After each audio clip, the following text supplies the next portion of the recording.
If you are a big fan of Hereditary, this is a movie that you need to see.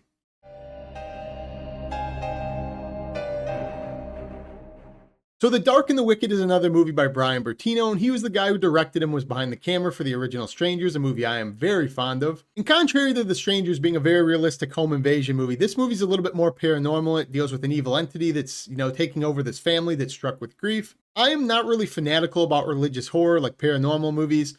Always give them their fair shake. I'm not like opposed to seeing them. I see plenty of them. But I almost never leave those movies feeling that they were very effective, very unsettling in what they were trying to accomplish. The other thing being that I am incredibly fond of the original Strangers. It's one of my favorite original horror movies in the last 20 years, so whenever I get to see the title of the guy who directed The Strangers behind anything, I'm obviously going to check that out with how effective that movie was for me. So what this movie's actually about, even though it's a scary movie with a take on an evil entity, is it takes place in the countryside at this farmland. You have this old couple. You have this old guy whose condition's basically deteriorating. He's on the cusp of death. Think hospice care. His wife lives with him. She knows he's going to pass away soon, so for that reason, they call their kids back home. And when the daughter and the son of this older couple does get back to the farmland and they're talking to their mom about their dad's condition, she lets them know something's really off. There's a presence or something. He's deteriorating rapidly. They should not be there. She's warning them. They don't really care because they need to be there anyways because they need to look after the farm, get the estate in order. And with this, you find yourself in a really bleak, claustrophobic tale of an evil entity. On paper, this is not a movie that stands out to me at all. This is a movie with a premise I feel like I've seen at least a dozen times, somebody attempting to do a very claustrophobic take on a demon possession, an entity, something like that. But due to the director's smart and witty choices, the way he filmed things, he makes a movie that seems so original, seems so unique. As I already stated, one of the reasons I wanted to check this movie out is because it was by the director of The Strangers, and I really like that guy's work. I think he's very masterful in his technical approach to film, the way he films shots, the way he builds tension. And after watching The Strangers Chapter 1, that piece of shit movie, I wanted to figure out when I did that review, what made The Strangers so effective? And I said it was the scale of the movie. It's very toned down, claustrophobic, and I do agree with that. But after watching this movie, I'm convinced the obvious answer is that the new one wasn't made by Bryan Bertino because that guy as a director is absolutely phenomenal. Because this movie takes place on such a small claustrophobic farmland, it really does just feel like kind of like a paranormal version of The Strangers. In this one, you don't have people with masks, but you have an entity that they're kind of trapped with and they can't leave. I think it's really smart the way they kind of build this up because, normally in these movies, you just want the survivors to run, leave. It's obviously like a haunted house, something like that. But in this scenario, you really can't because you have your older parents there. You have to stay there. You're not just going to leave somebody alone to die. It is a really reasonable scenario that you wouldn't want to leave your landscape. And while most paranormal movies don't really do it for me, they don't unsettle me, this movie definitely did. And I think that's really a product of the director. I think this guy's absolutely phenomenal and has a good eye for technical lighting, things like that, sound design. I think in this movie, he really showcases that he understands the nuance of horror movies, where a lot of movies suffer in the little details, the subtleties. This guy excels in those, where he'll take a very simple premise and elevate it to a height of tension that's not really rivaled by a lot of directors. And to some, the pace may be very slow because it is really like a slow burn and things are just getting more dreadful as the minutes go on. I never found the movie boring. And what's really weird to me is the way I would describe this movie's pace is neither fast nor slow, but relentless.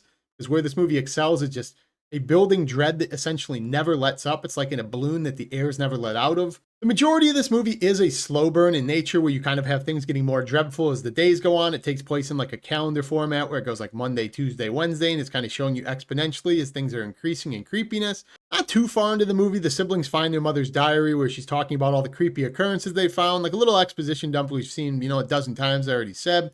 Not that there's anything wrong with that. I think that's a little cliche, but the way they followed up was rewarding enough, in my opinion. While you do have the little slow burn, pressure cooker going on and things are getting exponentially more tense as the days are going on, you do have jump scares drizzled in this movie, but I never found them to be overbearingly bad. I thought they were highly effective, honestly, for relieving the tension when they do show them. But that's where this director's a genius, in my opinion, and he did the same thing in The Strangers. This guy understands the nuance of tension building through cinematography and the way he's filming shots, the way he does lighting, especially sound design. He'll create this incredibly relentless scenario where it's a dark hallway, the lighting is very obscure, you know something's coming for you.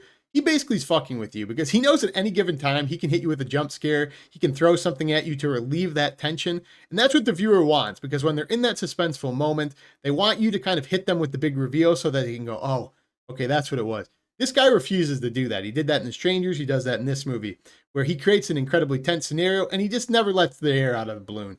So you find yourself in these 3 to 5 minute scenarios that are just relentlessly tense. And he knows when to walk away from them without showing you a jump scare, saying like, I could have scared you, but I didn't. As much as it is a story about like a paranormal entity, things like that, you know, in the literal sense, that's what it could be, but it's also like a metaphorical story about grief and guilt and how a family's dealing with a passing family member. Again, very similar to Hereditary in that sense, how it's kind of going for that tone. It's kind of telling two stories at the same time. And I don't usually draw light to dialogue in movies, but there was something about some of the dialogue in this movie that was highly unsettling to me, especially for a religious horror movie. They usually don't hit me like that.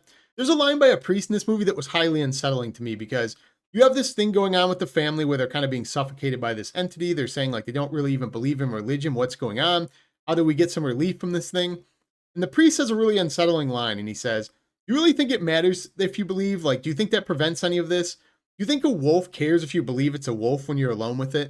And I thought that was like a highly effective line. You know, it's like so unsettling. You can't prevent certain things. Some things just are. The same character goes on to say shortly after that there's nothing scarier in the world than a soul that's left alone near the end. And I thought that was also unsettling because obviously for this movie, it can be interpreted two different ways, death or like a possession thing. I think it's very profound. I mean, there probably is nothing scary in the world, nothing they could show you on screen that's scarier than the idea that eventually you will die. And if you die alone, there's just going to be nobody around when you do it. The exploration in this movie of like guilt and grief and how vulnerable you are towards death is just something that was so powerful to me, something I did not expect when I went into this movie. When you combined all of these elements, an incredibly tense environment where you're exploring these very dark and depressing topics like guilt and grief, you have the paranormal entity that's kind of suffocating the sisters and the brother that you care about. It's one of these weird movies where it's just a very hard watch on the viewer, where you're just really hoping for a positive relief to come at some point, and it really never does.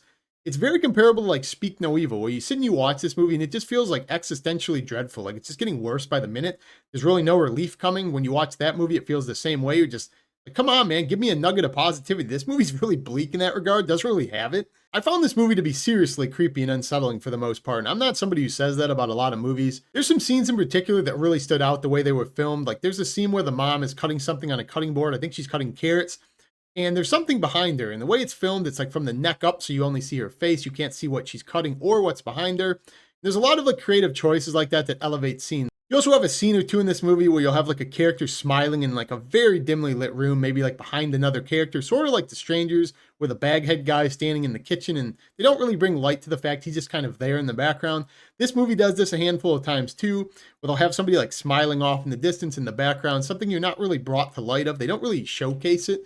And those are the most effective scares in my opinion, because they let the viewer figure them out for themselves, where you kind of sit there and think, was that in the background the entire time? Has that just been staring at me and I just noticed it? When you do finally get to the end of this movie and you've endured all of the trauma that it's poured on you, I think this movie has one of the most morbid endings I can remember in recent memory. I mean, this movie kind of puts like Speak No Evil to shame, and that movie was a movie I highlighted as having a very morbid ending. I found this movie to be highly effective. You know, it was very unsettling and uncomfortable to watch, and I really do think that's what the director was going for, as it's talking about a subject we really don't like to get into too much, you know, guilt and grief. I'll probably ruffle some feathers with this comparison because the two movies are so similar, but I actually thought this movie was a more effective version of Hereditary. The way it's exploring guilt and grief, family dynamics in that, this movie stuck with me more than that movie did. And while it's not an easy watch at all, and it's not a movie I plan to revisit anytime soon, I still definitely think that The Dark and the Wicked is a movie that you could do worse than, and you definitely have. So if you've seen this movie, comment down below, let me know. Or if you haven't seen this movie and if you've seen Hereditary, let me know what you thought of that movie or how these movies compare maybe. If you haven't subscribed already, what the hell are you waiting for? I kind of do it all on this channel now. I do new releases, scary stuff, monthly rankings, all of that. So feel free to join us down below. All I got in this video though. I'll see you guys in the next video. Peace.